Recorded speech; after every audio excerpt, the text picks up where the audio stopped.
All right, by now you should have Android Studio installed, IntelliJ installed, Flutter installed, and you should have run Flutter Doctor. If there are any major issues in Flutter Doctor, be sure to correct them.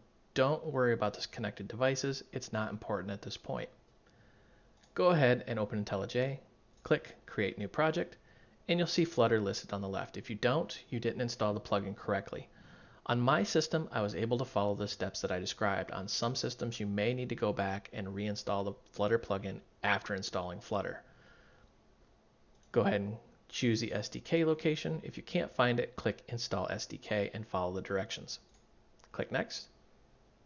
From here, you see we have a project name, and we can choose which languages the binaries get compiled down to. Hit Finish, and we're just going to build a basic Flutter application. This part can take a second depending on your computer speed. All right. First thing we're going to do for the sake of time is start our emulator. You see how it says no devices? That's what Flutter Doctor was complaining about. Let's go ahead and open the emulator. It's going to take a moment for this to boot up, so I'm going to just pause the video for a second. All right, our virtual device is booted up and ready to go.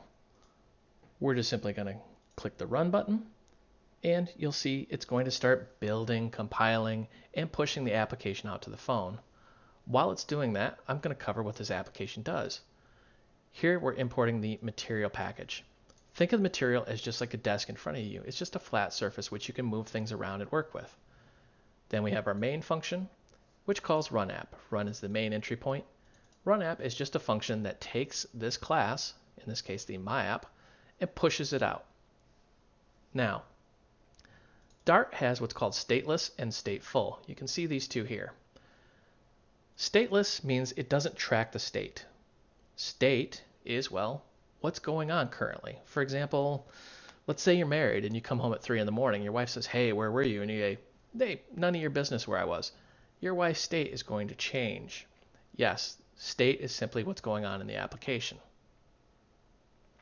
So what's going on here is we're making a new application which is stateless, which is making a new instance of the My Homepage class, which is stateful, which means it's currently tracking the state.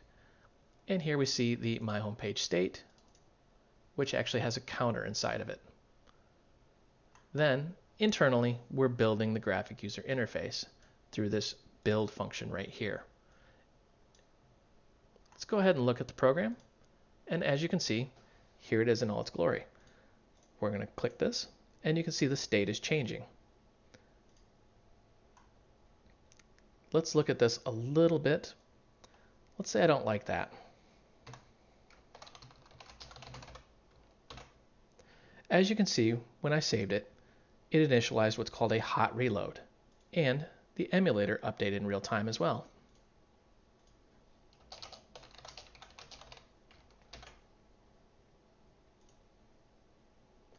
You'll see these changes in real time on the screen. That's called hot reloading. It means you don't have to start and stop your application every time you make a change. You can simply save it and it hot reloads. If you make a change and the hot reload doesn't take place, you can just simply restart the whole application.